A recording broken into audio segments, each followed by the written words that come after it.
put some salt and some fat in your fucking food and do 20 more steps a day.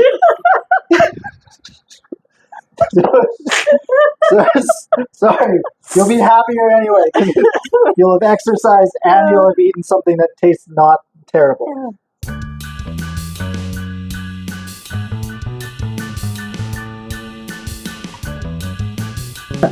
Welcome to Date Night. My name is Joel.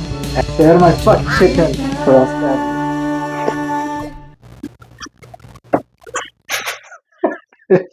I don't know if you're still filming it or not. Okay, we're gonna start with breaking down some ginger, garlic, and lemongrass, which we don't normally get around Quesnel because Quesnel sucks ass. But we got some today, so that's awesome. Lots of different ways you can break down ginger, or two specific ones I see all the time. One is just to use like a spoon and scrape off the outside skin. That works. The best way I've seen done is just to quarter, take off each individual side, and then flick off the edges here. And I find this way takes a hell of a lot less time, although you do get a little more waste material with that. Make sure you find which way the actual grain is going in the ginger, because if you cut this way, you will have these long strands, which can be nice if you want them, but if you don't, then you want to really make sure you are cutting very short so you don't have that kind of hair effect going on, which is not what we want right now. I'm going to break down, I don't know, let's call it 2-3 tablespoons. I have no idea what the fuck I am doing, so enjoy. One thing I would say for most people that would really help their cooking out is just learning how to use a knife a little more effectively. Just learn how to use your knife. Literally, it doesn't take too long. There's lots of videos on YouTube of how to do it. Once you get it done, it's so much easier. Breaking down garlic is another one of those ones that you see a lot. I like to take the entire bottom off of the clove before pushing it down and removing the paper on the outside. And then with these little bits that are left that have the paper on them, you just give them a little whack. The paper usually just comes right off the outside. Never quite enough garlic, so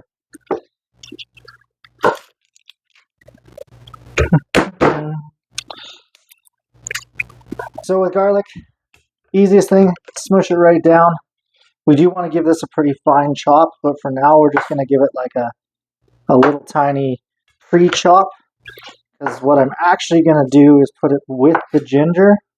We're going to cut it all up together and create kind of like a paste, not quite. And that's going to be the first thing that hits the pan when we throw it in there. So right here, we've got all that ginger and garlic. We're just going to kind of cut it together. And you'll get that texture, a little bit of crunch or whatever from the ginger that way anyway. I kind of like doing it this way when I'm cooking this kind of stuff. Alright, and then the last bit of our nice aromatics is going to be this lemongrass. It's kind of the same thing as with the ginger and the garlic. We're just going to flatten it out. Okay. And give it a nice smack, and then just cut it really nice and fine.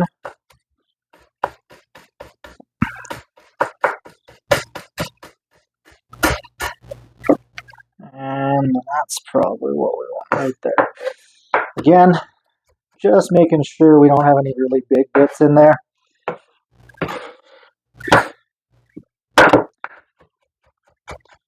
And we're going to get this all cut in together.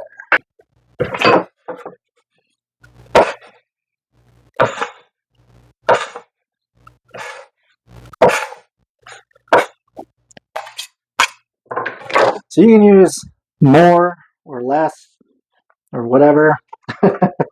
I like to have a lot of ginger flavor in there. You can also buy pre-made mixes like this. I would recommend just taking the time to learn how to cut some shit and just do it yourself. It's really not that hard to do, and it makes a big difference. Sambal, chili garlic sauce. Just gonna mix that in here, and already you should have a nice smell going on there. Really distinct sort of Thai flavors going on there. That is what we want to start. Apparently, I'm full on stupid, so I can't get this thing undone.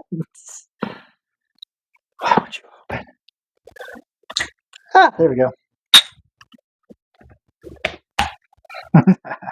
Alright. A little bit of oil in the pan.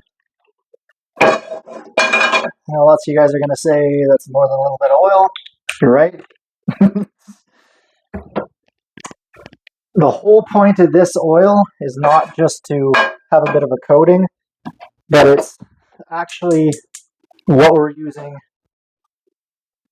to carry the flavor of all these nice aromatics. I'll wait till it heats up a little bit. I'll put that on low for a second. Come back over here. So we're going to quickly break down the chicken breast while that's sort of heating up. Just learning a little bit of knife skills goes a long way in speeding up how long it takes to prep all this. We're not doing any like particular size, just kind of mouth size pieces. Doesn't really matter. If you want to go a little bigger, that's fine, but just remember, if you go too big, it's going to be a little awkward, a little hard to cut, or a little hard to eat, sorry. Nothing should be hard to eat on date night. I'm not going to say about that comment.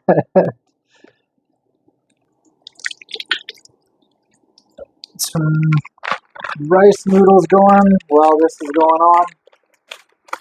I'm going to take half the package.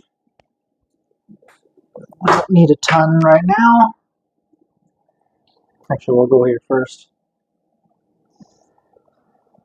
So this is hot enough.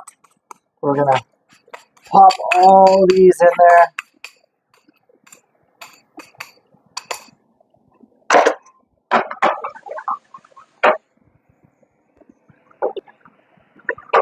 Turn down. Alright, we're not going to go terribly too long with this, because all we're really trying to do is just get some of that flavor infused into the oil. And if we go too long, because we're going to cook the chicken directly in this, we're going to have burnt garlic, and we don't want to have that. I did not buy this. It was just something that was in this kitchen, and I use it. I'm not this fancy. It doesn't even work that good, to be completely honest. We're going to hit the chicken with a little bit of salt and pepper. Just pre-season it before it goes into the pan. So by this point, your house should already smell fucking awesome, because that combination is just so good for that. It smells amazing. So we're already getting a little bit of that transfer there of flavors into the oil. A little bit of sweating going on. We don't want the garlic to turn brown at all. If it starts really turning brown, I think we've gone too far. Alright. A little bit of salt and pepper on the chicken. We're just going to add it right into that.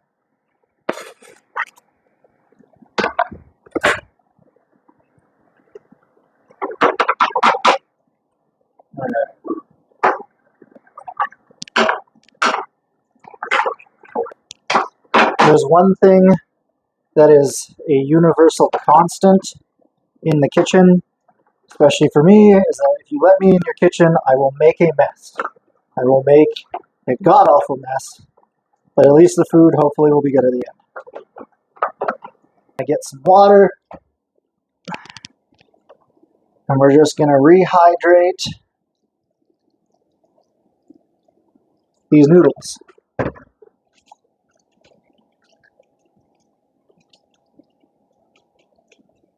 Right. We don't need hot water or anything with that, we just need some water.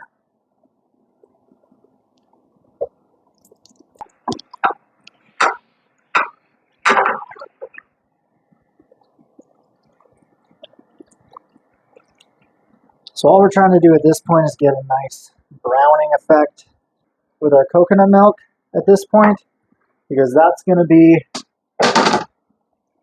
the next thing that goes in. We might have gone a little ham on the chicken, but I mean, all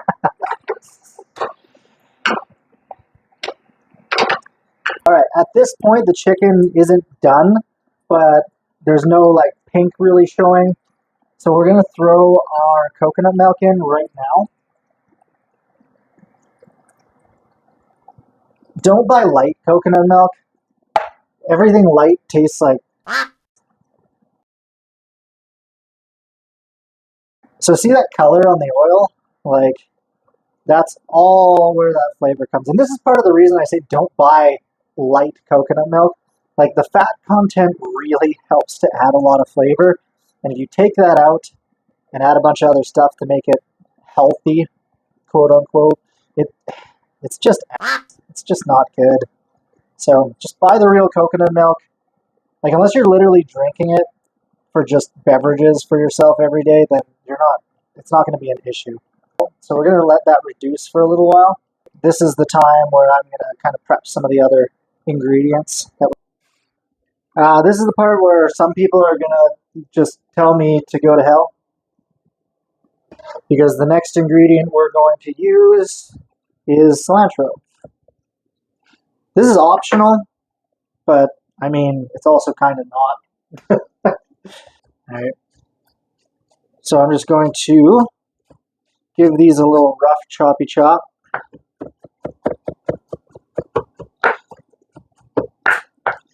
Don't have to be tiny, but we don't want full-on leaves in there. Leaves, whatever. Something like that. English. First language. Alright. So I'm going to do, I don't know, maybe quarter cup, maybe third of a cup. It's not a lot. And I am going to keep some of these other ones just separate. Or maybe we'll use them for more of a garnish at the end. Let's see how we're doing over here. So we're starting to get separation here. This is exactly what we want. And like, it's taken a little bit of time to rehydrate these, but that's kind of the point. Like, if we put them in hot water, they're going to just turn to goo. And especially when we add them to the sauce here, it's going to be, they're just going to fall apart. Like, we're going to cook them and then recook them. And these things don't have the fortitude to deal with that. Still a little more, I think. And that'll be fine. They're coming apart good, though. All right. There's one thing I really suck at, but will make your kitchen going a lot nicer and smoother, is if you start to clean up all the stuff that you're doing as you go. Like, while this is boiling down, this is a pretty good time to do that, because you're not really doing anything active, you're just waiting. Fuck that. Chaos. Well, it depends on who's doing the dishes. Fuck that. It's date night. No dishes. We're not doing dishes until tomorrow. And that's a problem for tomorrow, Joel. And he's a different person.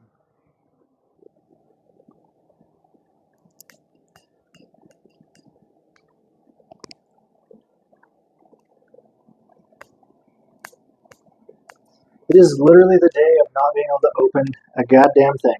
Alright, so we have a couple of ingredients that maybe, well, today's a couple of ingredients that a lot of people probably don't carry in their kitchen.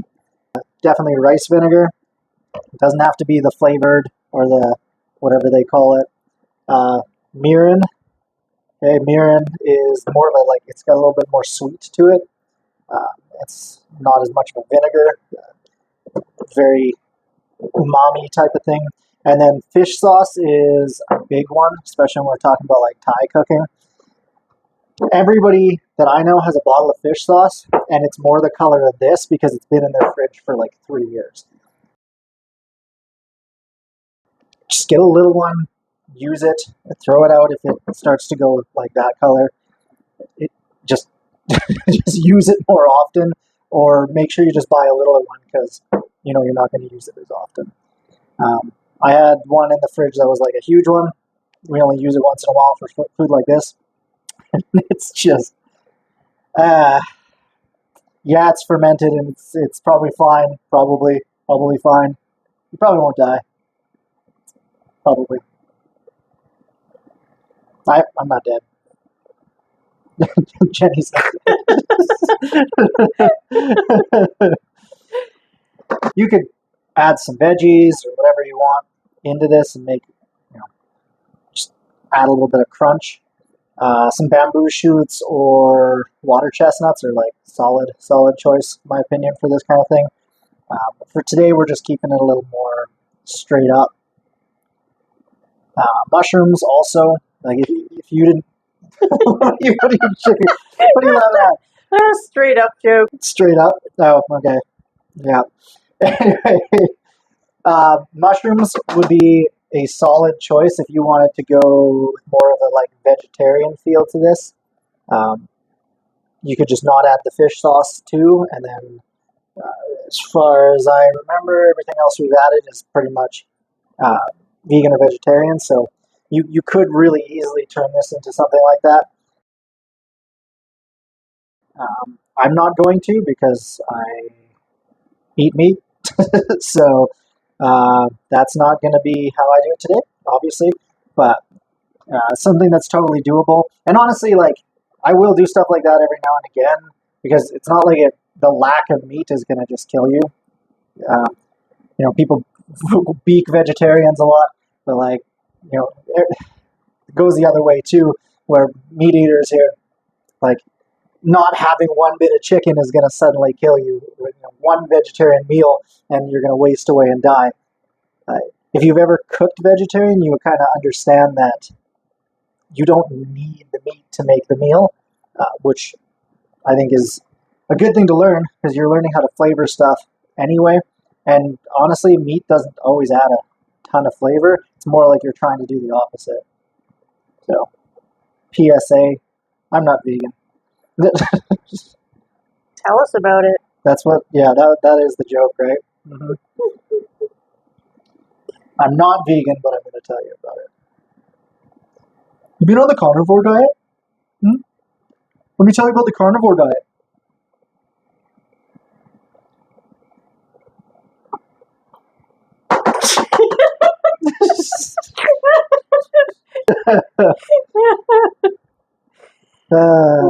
Date night?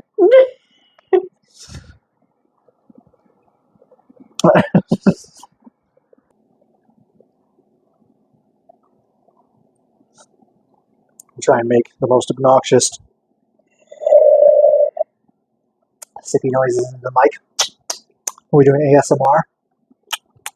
No ASMR? Later, date night? ASMR? No. Yeah, it's starting to get a little more thickness. not make any jokes about that. It's a close one. It's all right. Moving on. Whew.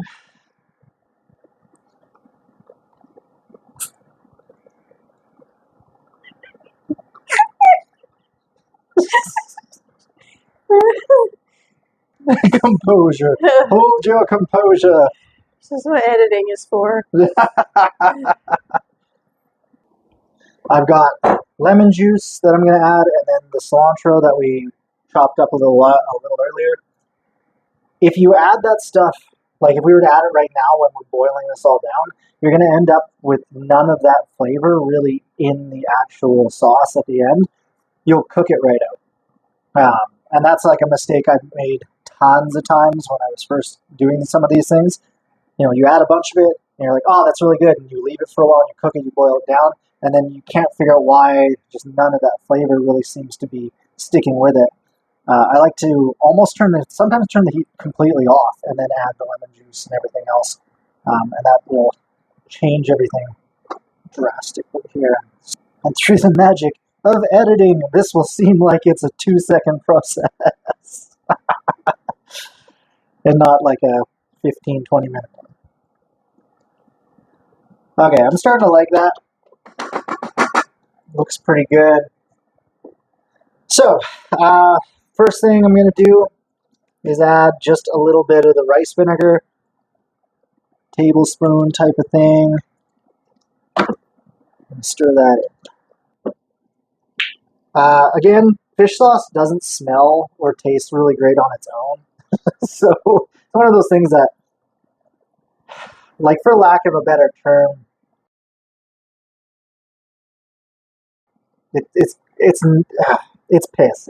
It's not good by itself. It doesn't smell good, but it tastes good inside of other actual culinary ingredients. So again, though, because it's got a strong flavor profile like that, it's really easy to overdo it. So we're gonna just do a couple squirty squirts there.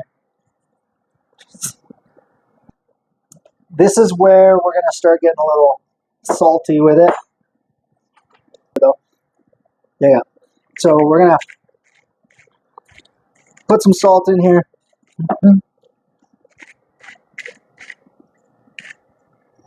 So I'm gonna go just a little more on that. People will be like, that's too much salt, or how do you eat that much fat? And to those people, I just say, shut up. No, I don't. To those people, I just say salt is literally a flavor enhancer, and fat carries a lot of flavor as well. So if you have no fat and no salt, your life is sad. I'm sorry. Your food is sad, your life is sad, and you're a sad, sad, sad person. So just put some salt and some fat in your fucking food and do 20 more steps a day.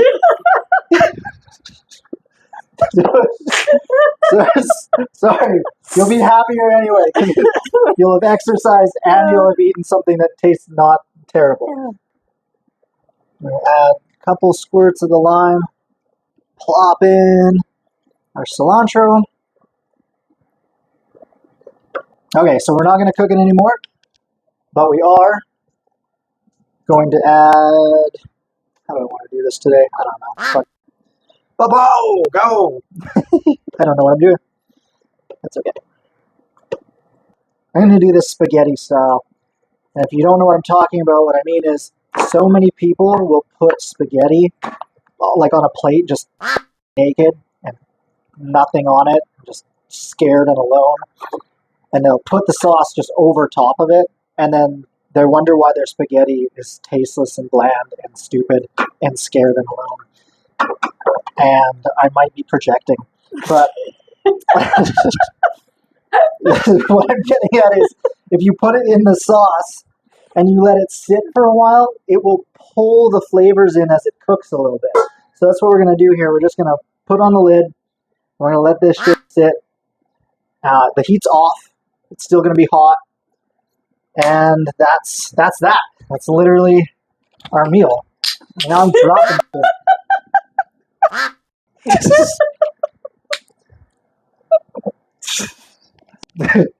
You should see me, like, this is me in my own kitchen at my own house. You should see me in a commercial kitchen just fucking whacking around like a goddamn pinball. That's absolute pandemonium and chaos.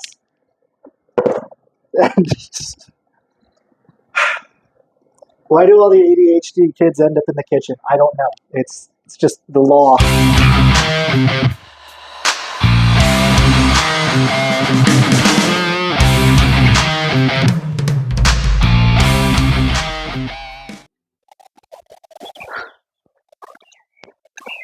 You're not doing date night. What are you even doing?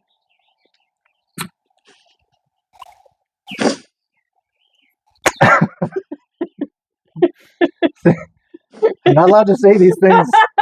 Yeah, if you want to give it a like, give it a subscribe, give us a comment down below. Let us know if you've ever had anything or cooked anything like this.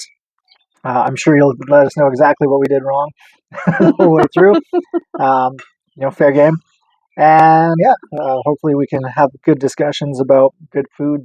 And everyone should have a date night. Sit down with their significant others, or their significant many others, or whatever it happens to be, and cook some good food.